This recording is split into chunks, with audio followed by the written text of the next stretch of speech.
Great fight to come back. Give Nebraska a lot of credit. I thought that they had the best player on the court today, wasn't even close, in Bryce. And for the most part, you can't turn it over. I write on the board every game, 10 turnovers or less. You cannot turn it over on the road. We repeatedly made scouting report mistakes tonight that we haven't made. Again, I think they had a 1.5 OER the first half. That's by far and away the highest we've had.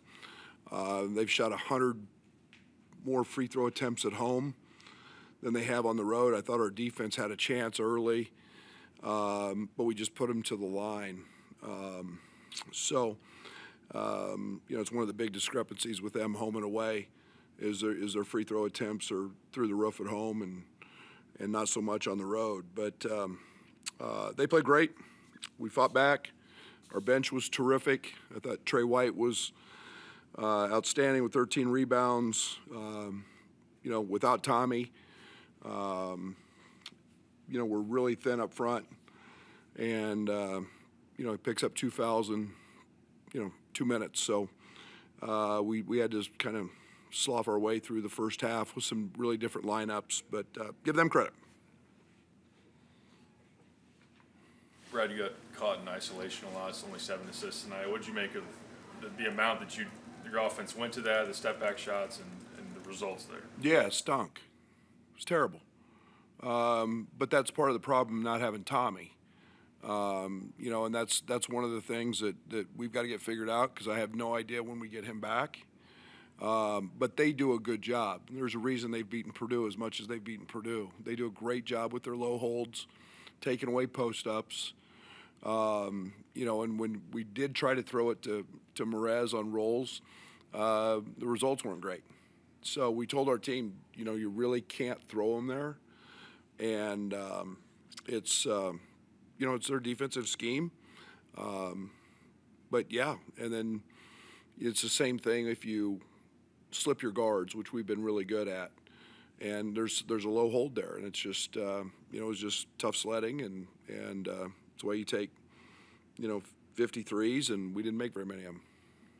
With the turnovers, they've been kind of mostly unforced.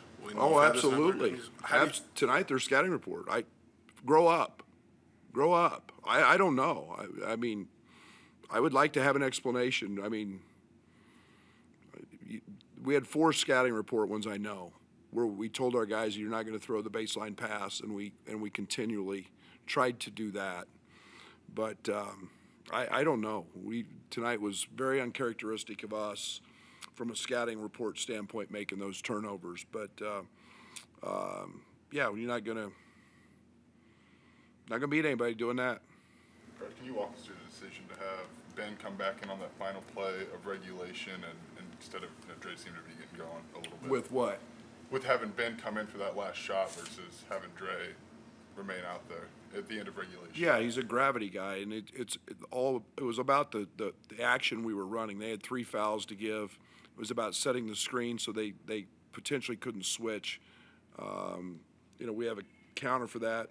Those situations are really hard when you got 3 fouls to give. And, we probably should have went a little quicker on the first one. And, Will was our hot hand. He got a good look, shot that he can make. But, again, it was had an opportunity we gave ourselves, and just then it was Bryce in overtime. Brad, you guys have only shot 25% from 3 since Oregon. Is there anything you've seen in the process, the kind of shots you're getting, is there a point that's bothering you? Not at all.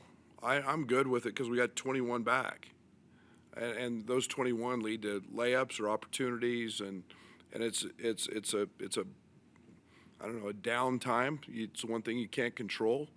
Without Tommy, it's no lie, we're not the greatest post-up team in the world,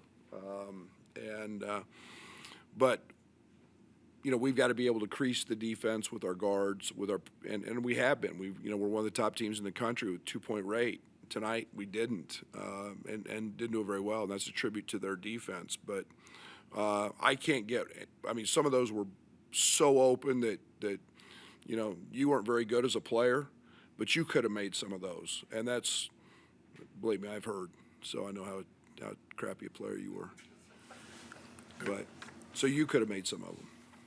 With the turnovers again, I mean, big number, but it seemed like there was always made a turnover in just the most ill-timed moment. Absolutely. 17 points off of them. 17 points off of them. Is that a question or is that a statement? What do you want me to say to that? What did that do? And I mean, just when you had some momentum building and then you cough it up. What do you think it did? I mean, Not made me feel very good. That's not even a question. You're right. Yeah, we did. I can't help that. I mean, we've had a lot of games we haven't done that. When we're sharp mentally, we don't do that. Time for two more. Brad, you knew this team was going to be a process. When you envisioned how that would lay out, did you think there would still be this kind of January up and down, or how did you maybe see what that might look like? Well, I knew we're the youngest team in Power Four, so, or what, I don't even know what we call it anymore. But what is challenging is that we've had 2 games without Kasparas.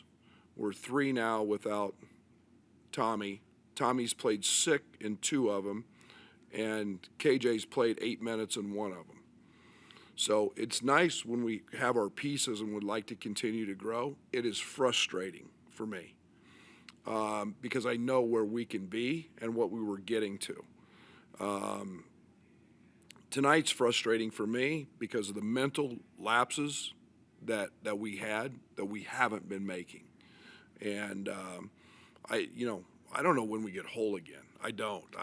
We'll know more, as we continue to move forward. But Tommy's a big piece of what we do, and Merez was becoming that. We got the number 1 defense in the country when those two were on the floor together. Well, you put 7-1, 250, and quite arguably our second best shooter, maybe our best shooter now, out of the lineup. And we all know how he can pass. We got to get back to that at some point, getting whole again. But can't turn it over and win. You can't miss free throws and win on the road. Not in this league. You're off 13 in a row in the second half. Between this and Michigan State, how big of a step forward do you think this can be for him as you guys push into February and beyond? Well, he's as gifted an offensive player as there is, and I mean, we rode him. I mean, we rode him in the Michigan State game. For the half, it's and he's missed some easy ones. He missed a little offensive rebound putback. But he can really get going, and Juwan Gary's a pretty good defender, and I mean, he made him. He's 6'8", 6'9". He bounced right over him and gets to his spots, and he's a good player. So I hope this keeps his confidence. He got the flu and missed 2 days and a game, or pretty much a game with that. So after the Michigan State game, so it's nice to see him get back and going because we sure need his offense. Okay, thank you, Coach. Thank you. Outside our locker room, we'll have Dre